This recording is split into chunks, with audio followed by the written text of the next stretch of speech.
Après sa sortie officielle le 8 juillet dernier à Médan-Kogué dans la province du Moyen-Ogooué, c'est dans le centre du Gabon, l'OMOREF entendait Mouvement des réformateurs, nouvelle formation politique se réclamant de la majorité présidentielle. Avec son président Alexandre Désiré Tapoyo, nous allons voir dans le format traditionnel qui est le nôtre, de voir, disais-je, les motivations de la création de cette formation politique, mais également son positionnement. Bienvenue dans l'entretien sur Gabon Première. Alexandre Désiré Tapoyo, merci d'avoir répondu avec promptitude à notre invitation. Bienvenue à vous. Merci, c'est nous qui vous remercions. Comment vous portez justement au lendemain de la naissance du mouvement des réformateurs? Eh bien, très heureux d'ailleurs parce que lorsque je suppose, je ne suis pas une femme, mais lorsque une femme est enceinte, il y a toujours le stress de l'accouchement. Puis Très après bien. la délivrance, c'est la joie. Très bien. Donc maintenant, il faut travailler pour que l'enfant grandisse. le MOREF, Mouvement des réformateurs. Tout à fait. Une présentation succincte de Bien, ce parti. le MOREF est une entité politique qui a pour pilier central la justice sociale. Très bien. Nous inscrivons dans le cadre de ce que disent les Juifs, les réparateurs du monde. Très bien. Et il s'agit ici donc pour le MOREF de contribuer à la réparation du Gabon. Ce n'est pas changer le pays, Très bien. ce n'est pas changer de pays, mais c'est travailler à aider, à corriger Très bien. les infirmités, à soigner les maladies, surtout lorsque nous avons en présence des faits cruels et des détresses humaines. Très bien. Le MOREF s'inscrit dans ce cadre-là, car nous sommes convaincus que le chef de l'État, le gouvernement et bien d'autres, tout le monde devrait apporter sa pierre à l'édifice, et pourquoi pas nous. Est-ce que Alexandre Désiré Tapoyo, le MOREF, le mouvement des réformateurs, lorsqu'on regarde un peu la présentation, sinon l'ossature de son logo, nous remarquons une flèche sensationnelle, mais également un R. Cela traduit un peu tous les éclairages. Oui, le MOREF a pour devise humanisme, justice et progrès. Très et bien. pour slogan, bâtissons notre avenir. Très bien. C'est-à-dire que le symbole R, bien sûr, c'est la réforme, et la flèche ascensionnelle et évoluant, cela indique que nous avons l'ambition d'évoluer. Donc il y a l'évolution, l'ascension et la progression. Très bien. Il n'est nullement question de stagner ou encore de faire marche arrière. Très bien. Vraiment, nous allons rester dans le MOREF, Alexandre Désiré Tapoyo. Il y a, voudrais-je dire, cette terminologie, cette sémantique réformateur. Réformateur nous rappelle un peu, pour une piqûre de rappel, au centre des libéraux réformateurs. Est-ce par nostalgie? Pas du tout. La réforme est non seulement une idéologie, mais un état d'esprit. C'est comme, je m'appelle Tapoyo, le fait de quitter la maison familiale ne m'ôtera pas mon nom Tapoyo parce que je suis Tapoyo au départ. Des gens pensaient que c'est de la nostalgie. Je dis non, c'est tout simplement la suite des événements, la suite logique de nos événements. Très bien. Parlons un peu de la suite logique de nos événements. Vous avez trouvé la transition exacte pour vous poser la question suivante que se posent bon nombre de téléspectateurs concernant justement Alexandre Désiré Tapoyo, exclu hier du Centre des libéraux réformateurs, du Parti démocratique gabonais. D'autres vous taxent un peu d'être instable politiquement. Le vagabond? Voilà, du vagabondage politique, vous êtes au fait, mais vous restez toujours dans la majorité. Que répondez-vous?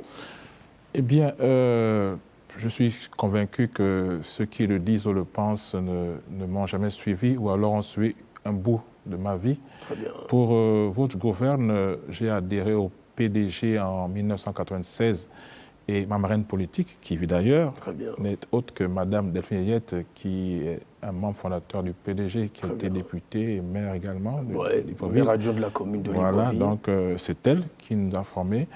J'ai été exclu en 2001 parce que je n'ai pas apprécié la façon dont a été traitée ma marraine, qui était à l'époque membre biopolitique. Je ne reviendrai pas sur les faits. Très bien.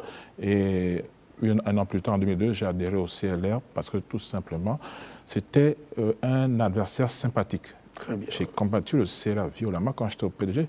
Dans cette période-là, c'était un adversaire sympathique. Et en combattant un adversaire, on apprend à le connaître. Très bien. Et l'idéologie m'a séduit, je suis resté. Et puis en 2016, bon, j'ai été exclu du CLR, tout simplement parce que le chef de l'État m'a nommé dans sa direction de campagne en 2016. Le président de mon parti à l'époque a estimé ne pas avoir été consulté. Il m'a demandé de démissionner de la direction de campagne. Vraiment, j'ai trouvé ça un peu fort. Le chef d'État, c'est le patron, c'est le grand frère. J'ai dit à mon président du parti à l'époque, demande-lui, c'est ton neveu, moi, je ne peux pas. Et puis bon voilà, comme j'ai refusé de démissionner de la direction de campagne, j'ai été exclu du CLR. Je suis resté un an sans parti en pensant que le président du parti allait me rappeler. Bon, il ne m'a pas rappelé. Puis bon, malheur à l'homme seul, donc j'ai adhéré au PDG. Et puis je suis resté. Et puis, c'est quelques temps plus tard, 2 ans plus tard, alors que j'étais la conseiller municipale du PDG, il n'y a aucun problème. Dans le premier arrondissement. Dans le premier arrondissement, n'est-ce pas? Oui, c'est mon premier arrondissement préféré. Votre fief? Mon premier siège. Oui, mon fief. J'ose espérer mon bastion. Que donc Nicolas Célé, ma grande sœur, de plus de 30 ans d'ailleurs, m'a appelé avec insistance en disant, bon, moi je veux au CLR, mais j'ai besoin d'hommes de terrain. Est-ce que il y a Nicole, je suis déjà au PDG, je suis en train de me refaire ma vie et tout. Mais bon, c'est la grande sœur. J'ai tellement de sympathie et tellement de respect. Et je la considère comme une petite maman. Bon, je ne vais pas lui refuser cela. Donc c'est à mon corps défendant que j'ai démissionné du PDG en m'excusant auprès du secrétaire général de l'époque, M. Eric Dodo Bogenza. Très bien. Et donc j'adhère au CLR et tout a bien commencé. Et puis bon. Très bien. Vous savez, bref, la suite, vous la connaissez. Voilà qui est clair et qui a été dit et entendu par les téléspectateurs qui nous suivent. Pourquoi Alexandre Désiré Tapoyo avoir choisi Médankogé dans le centre du Gabon, province du Moyen-Ogooué, pour votre sortie officielle? Eh bien, parce que pour ceux qui ont suivi ma déclaration, dite déclaration de Médankogé, je voulais m'adresser au peuple gabonais. Très bien. À la Gabonaise et aux Gabonais, et même à nos frères d'adoption qui s'y trouvent. Et le meilleur endroit pour moi, c'était d'être au centre du Gabon. Très bien. Le Médankogé, c'est dans le Moyen-Ogooué, c'est une province au centre du Gabon. C'est un carrefour entre plusieurs nationales, la 1 et la 2. Du Moyen-Ogooué, on peut se rendre à Libreville, on peut se rendre à Franceville, à Oyem, à Mouila, Tchibanga, enfin bref, on peut se rendre dans tout le pays. Donc c'était je crois que ça a été le bon porte-voix de me retrouver là-bas. C'est juste parce que je voulais atteindre tous les Gabonais. Très bien. Et vous pensez, président Tapoyo, qu'en étant à Médankogé, dans la province du Moyen-Ogooué, le message a été accueilli comme vous le souhaitez? J'en suis sûr. J'en suis sûr parce qu'il y a 2 dimensions, 3 dimensions en l'homme. Il y a la chair, il y a l'esprit et peut-être l'âme. Très bien. Quelle que soit la dimension, au moins une est atteinte et c'est suffisant pour moi. Très bien. On parlait un peu de ces va-et-vient d'Alexandre Tapoyo, mais toujours fidèle à la majorité. Le MOREF, Mouvement des réformateurs, désormais à pignon sur rue, mais vous êtes toujours dans la majorité. Qu'est-ce qui motive Alexandre Désiré Tapoyo d'y rester dans cette majorité? Et pourquoi je m'en irais? Pourquoi m'en irais? Aucun problème. Bon, bref, trêve de plaisanterie. Mon choix est guidé par le cœur. Très bien. En 2009, beaucoup de gens ne le savent pas, mais lorsqu'on m'a demandé de soutenir Ali Bongo Ondimba, j'ai refusé. Très bien. Je ne le connaissais pas, j'ai refusé. J'étais sec. Hein. Et puis quelqu'un, contemporain, m'a dit, écoute Alexandre, si tu refuses, mais apporte-moi d'abord un élément qui prouve que Ali Bongo Ondimba est un voleur. J'ai fouillé dans les réseaux sociaux, partout, tous les journaux. Je n'ai jamais trouvé qu'Ali Bongo Ondimba était un voleur. C'est signe d'intégrité. Je suis chrétien engagé. J'ai une très haute opinion de ce que c'est que l'intégrité. C'est ce qui m'a convaincu. Et j'ai eu l'opportunité, en étant au gouvernement, de le côtoyer encore plus proche, même parfois dans sa vie privée. Et je suis resté convaincu qu'Ali Bongo Ondimba n'est pas un voleur. C'est pour ça que je suis attaché à lui. Et il a vraiment besoin de personnes pour l'aider dans ce qu'il fait. Ce n'est pas facile. Ce n'est pas facile. Et vous parlez un peu de l'intégrité d'Ali Bongo Ondimba, le président de la République. Ceci m'amène à vous demander quels sont les liens que vous entretenez avec le président de la République, Alexandre Désiré Tapoyo. Le président de la République est mon patron. Mais avant d'être mon patron, c'est mon grand frère. Très bien. Nous avons un point commun. Il est né le 9 février 1959. Très bien. Je suis né le 13 février 1969. Donc nous avons ce point commun d'être nés à 10 ans d'écart à la même période. Pour ceux qui font dans l'astrologie, ils trouveront leur définition. Moi, pour le moment, je me dis qu'il n'y a rien de hasard.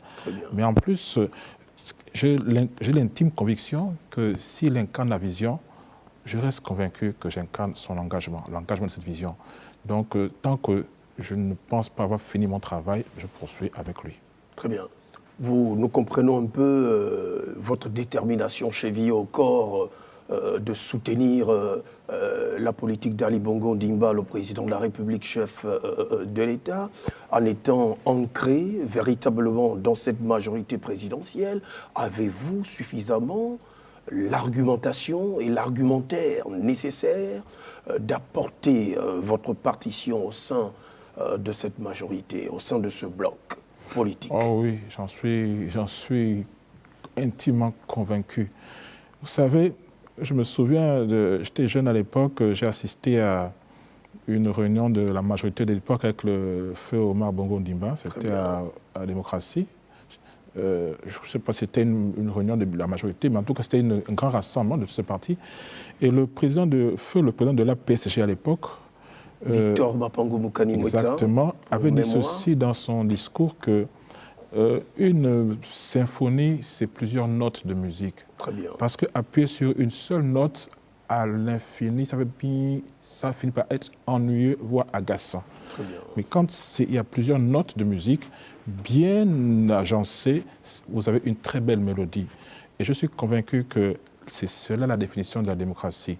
Et la démocratie, elle doit être d'abord vivante et agissante au sein d'un bloc, notamment au sein de la majorité. Avoir un seul ou deux, plusieurs, on a une bonne musique. Plus il y a de nouvelles notes, plus. Et je me rends compte même que des gens créent de nouvelles notes pour avoir les chansons les plus inédites. Très bien. Pour reprendre un peu cette image, Alexandre Désiré Tapoyo, est-ce que le Moref, sur une portée avec une clé de sol, pourra apporter aux observateurs de la vie politique une note crédible et audible? Si je doutais de cela, je ne le ferais même pas. Vous savez, je suis ingénieur en informatique et spécialement informatique industrielle. Et il s'agit dans ce domaine de créer des programmes pour faire fonctionner des machines. Ce sont des algorithmes. Très bien. Si l'algorithme est mal fait, la machine ne fonctionnera pas. Très bien. Donc, il y a toujours ce réflexe d'anticipation. Il faut d'abord bien huiler l'algorithme, donc bien le concevoir avant de pouvoir réaliser la machine. C'est cet esprit qui me guide. Et en plus, je suis doublé d'être évaluateur de projet. Donc, avec mes compagnons d'armes, nous avons pris le temps d'y croire et nous sommes convaincus qu'à notre niveau, dans le champ d'action qui sera certainement le nôtre, nous allons faire la différence. Dans tous les cas, l'avenir nous édifiera à ce sujet. Le mouvement des réformateurs récemment né, comme on le dit prosaïquement, qu'envisagez-vous, qu'entrevoyez-vous dans les délais les meilleurs pour une véritable implantation du Moref sur le territoire national? Bon, en ce qui concerne l'implantation, je reste dans ma dynamique habituelle. Hein. Je ne changerai pas, on ne change pas une équipe qui gagne. Je reste dans ma dynamique habituelle. J'ai la grâce d'avoir recueilli dans ce challenge des hommes et des femmes qui ont l'habitude de me côtoyer, d'être avec moi, de combattre, de tourner dans le pays. Donc ce sont nos habitudes que nous allons juste simplement réactualiser et repartir. D'abord pour réexpliquer à nos anciens camarades ou amis qui veulent comprendre pourquoi est-ce que tout d'un coup nous avons changé de couleur. Et donc c'est le remettre en confiance. Ensuite c'est rebâtir une nouvelle structure nationale au niveau concernant le MOREF. Et enfin se préparer tout naturellement à soutenir dans quasiment à très court terme le chef de l'État, Bongo Ondimba. Et enfin, après maintenant, penser à nos ambitions personnelles, c'est-à-dire donc législatives et le local. Oui, est-ce qu'au-delà un peu de tout ceci, Alexandre Désiré Tapoyo, nous voudrions savoir ici sur ce plateau de l'entretien la composition, l'ossature même du MOREF, avant son implantation sur le territoire national, comme vous l'envisagez. Comment? Parlez-nous un peu de cette ossature. Le MOREF, en ce moment, dispose d'un bureau exécutif, d'un président, moi, 3 vice-présidents, d'un secrétaire exécutif, du secrétaire général, trésorier général et des secrétaires nationaux, n'est-ce pas? Le MOREF a déjà 5 provinces à son actif. Donc nous avons donc des coordinateurs provinciaux pour l'estuaire, le Haut-Ogooué, le Moyen-Ogooué, l'Angounié, le Goué-Vindo. Très bien. Donc c'est à partir de là que nous allons d'abord nous battre pour asseoir véritablement le parti dans ces 5 provinces et éventuellement voir si nous pouvons nous projeter un peu plus loin. Quelle est la place des jeunes et des femmes au sein du MOREF? La meilleure. C'est la meilleure place d'ailleurs. C'est la meilleure place. Vous savez, si vous êtes un soldat d'Ali Bongo Ondimba, vous devez véritablement ou indubitablement vous inscrire dans cette logique implacable. Bien sûr, mais si je suis avec lui, c'est parce qu'on se comprend. On se comprend très bien. Il faisait dire, s'il est la vision, il incarne la vision, moi j'incarne l'engagement. Je ne peux pas incarner une vision que je ne comprends pas ou que je ne partage pas. Donc la femme et le jeune, et d'ailleurs même dans mon discours, dans ma déclaration, je commence même par la jeunesse, parce que je me suis rendu compte que lorsqu'on veut tuer un pays, lorsqu'on veut tuer une nation, on commence par descendre, par détruire la jeunesse. Cette jeunesse, il faut la protéger. Ce sont nos enfants, sauf si maintenant, personne n'attend rien de l'avenir. Donc la jeunesse, c'est le fer de lance. Ce n'est pas simplement un slogan, mais c'est la vérité. Très bien. Nous sommes, je pense que pour l'homme, pour l'être humain ou la femme, il y a toujours cette envie d'avoir un enfant. Très bien. Pourquoi veut-on avoir un enfant? Ce n'est pas comme une maison, une voiture. Si on veut avoir un enfant, c'est parce qu'il y a l'idée de prospérité. Très bien. Au-delà un peu, vous en conviendrez avec moi, vous qui êtes un acteur politique majeur au sein du paysage politique national, en dépit nous allons exclure certaines formations politiques qui inculquent à leurs militants une certaine culture politique dans le sens de la conception des projets qui constituent, là, en n'en point douter, la philosophie ou la ligne politique de ces différentes formations politiques. Est-ce que vous, au sein du MOREF, vous inscrivez dans cela? Pour être encore plus précis, très bien, plus profond, le MOREF, c'est la politique à visage humain. Très bien, allons-y. C'est la politique à visage humain d'un côté et de l'autre côté un accessoire, mais accessoire principal, des activités généralistes de revenus. Très bien. Il faudrait être capable de rendre l'homme et la femme, le jeune ou le moins jeune, autonomes. L'État ne peut pas subvenir à tous les besoins. Mais autre chose également, c'est que dans la politique à visage humain, puisque nous parlons d'humanisme et de justice, c'est véritablement donner confiance, mettre la confiance en chacun qui peut lui-même bâtir son avenir. On ne met pas la clé de son bonheur dans la poche de quelqu'un d'autre. Il faut que chacun puisse s'assurer qu'il a suffisamment de moyens pour pouvoir bâtir son avenir. Parce que si vous mettez votre avenir uniquement dans la poche de quelqu'un d'autre, le jour où cette personne vous déçoit, ou s'en va, ou n'est plus là, vous n'avez que vos yeux pour pleurer. Donc le MOREF va s'investir pour redonner confiance à la Gabonaise, au Gabonais, en lui rappelant peut-être que depuis le berceau de sa mère, il a reçu tous les outils pour bâtir son avenir. Et comment comptez-vous, d'une manière concrète, y parvenir pour permettre un peu à cette jeunesse, à ces femmes du Moref, d'être autonome, d'être indépendant sur les différents aspects que vous égrenez ça et là. Comment comptez-vous? Est-ce que c'est par des simples séminaires, forums, colloques?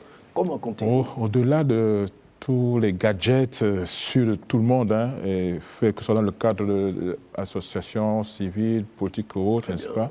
Vous comprendrez que j'ai quelques petites astuces que je souhaiterais garder pour moi, que les gens découvrent au fur et à mesure, pour la beauté, hein, très bien. Vous les gardez pourquoi? Mais parce que tout simplement, à la Noël, même si nous savons que la Noël arrive, on aura des cadeaux de Noël, les gens ont toujours tendance à apprécier le cadeau emballé, sans savoir ce qu'il y a à l'intérieur. Donc c'est la surprise agréable, j'espère, que le Moref réserve au peuple gabonais. Est-ce que Alexandre Désiré Tapoyo restera, on va dire, définitivement ou d'une manière statutaire président du Moref, où il partira? C'est un mandat de 5 ans. Un mandat de 5 ans. C'est un mandat de 5 ans. C'est un mandat de 5 ans. Donc, et puis dans 5 ans, il y a une élection au sein du Moref avec l'ensemble des militants. S'ils veulent que je m'en aille, je m'en aille. Si moi je veux partir, je m'en irai. Pour une autre formation politique? Non.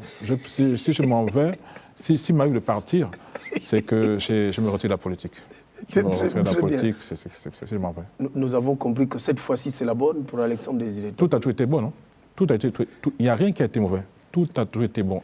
C'est comme, écoutez, j'ai fait mon primaire à l'école conventionnée. Je suis au lycée Lomba. Est-ce que ça veut dire que l'école conventionnée était mauvaise? Non. Pas du tout. J'ai quitté le lycée Lomba pour aller en Polytechnique. Est-ce que ça veut dire que le lycée Lomba était mauvais? Non. Mais c'est une progression. On change de décor, on change de contenu, c'est tout. Nous allons un peu tout doucement vers la fin de ce programme. Comprenez que le temps file affreusement à la vitesse d'un cavalier rapide. Ça se voit avec vos cheveux bientôt qui blanchissent. Hein. C'est certainement le beau climat qui prévaut sur ce plateau. Revenons un peu avant de vous demander votre mot de conclusion sur ce discours hein, qui à notre avis, reste vraiment mémorable, historique, ce discours de Médan Kogué, au-delà un peu de quelques échos positifs qui vous parviennent, à votre directoire, au secrétariat exécutif. Vous en avez évoqué les raisons du top départ donc, de vos activités politiques au sein du Moyen-Ogooué, mais je reste un peu sur un goût d'inachevé, sur les motivations, sur le choix de Médan Kogué. Vous avez esquissé quelques raisons. Il y en a. Est-ce qu'il en existe d'autres que vous n'avez pas pu dévoiler aux téléspectateurs? En existe-t-il d'autres? S'il en existe d'autres. Peut-être mystiques. Non, je suis chrétien. Je suis chrétien engagé. Et j'ai choisi, je vous le dis, la politique parce que plus jeune, j'ai subi l'effet de la politique d'autres hommes politiques. Hein, j'étais encore jeune. Et je suis rentré en politique parce que je voulais savoir si le démon était en politique. Et quand je suis entré, j'ai vu qu'il y était. Et tant qu'il y reste, j'y reste aussi. Maintenant, les armes pour y aller, pour le combattre, je suis ce que me dit l'Esprit Saint. Très bien. Voilà. Je vous laisse à présent à votre bonne volonté, Alexandre Désiré Tapoyo. Merci. En 2 phrases, l'occasion de revenir sur un aspect que vous estimez avoir passé pied joint. Je ne demanderai jamais à aucun Gabonais de venir au Moref. Ce n'est pas mon ambition. Mon ambition, c'est d'expliquer. C'est d'expliquer, c'est de travailler. Maintenant, si dans les explications et dans les œuvres que nous allons poser, il y en a qui se sentent intéressés, tout naturellement, la porte du Moref leur est ouverte. C'est une sorte d'opération de charme. Je ne sais pas si c'est une opération de charme, mais c'est ma vision. De demander, expliquer, c'est un appel, c'est une invite. Même quand j'étais candidat aux différentes élections, je n'ai jamais demandé aux gens de me voter, parce que je vais du principe qu'il manque quelque chose d'assez fondamental chez le Gabonais. Il lui manque le critère de discernement. Les gens suivent quelqu'un parce que c'est le parent, c'est le frère, c'est l'ami, pas le discours. Alors moi, je lui ai dit, écoutez d'abord ce que je vous dis, digérez. Si c'est bon, c'est bon. Si c'est pas bon, c'est pas bon. Mais ne venez pas parce que c'est le suivisme. Nous ne sommes pas des moutons. On a vu les moutons, ce qu'ils deviennent. Il n'y a pas longtemps encore la Tabaski. Donc j'évite ça. que les gens viennent au Moref parce que bon, c'est Tapoyo, c'est mon parent, il parle bien. Non, venez si vous êtes convaincus que ce qu'on va faire est bien. Est-ce que les acteurs politiques que vous êtes n'ont pas une responsabilité dans ce sens pour expliquer aux populations comment faut-il faire pour adhérer? Bon, les acteurs politiques dont vous parlez, je suppose, sont assez grands pour le dire eux-mêmes. Non, je m'adresse à Alexandre Désiré Tapoyo. Ah, d'accord, on le fera. Nous sommes au pied du mur, n'est-ce pas? Merci à vous, Alexandre Désiré Tapoyo, d'être passé. C'est moi qui vous remercie, M. Bina. Très bien. Madame, Messieurs, c'est ainsi que prend fin cet entretien. J'ai eu le plaisir de recevoir Alexandre Désiré Tapoyo, président du MOREF, Mouvement des Réformateurs, parti politique qui se réclame de la majorité présidentielle. Avec lui, nous avions passé au crible les motivations de la mise sur pied de ce parti politique, son positionnement et voir les perspectives. Merci à vous, messieurs et dames, de nous avoir regardés avec goût. N'oubliez surtout pas nos différentes formules allongées de l'information, 13h, 20h, 23h, mais aussi du divertissement. Gardez toujours l'esprit libre et ouvert à tous les possibles sur Gabon Première. Je vous dis à plus tard.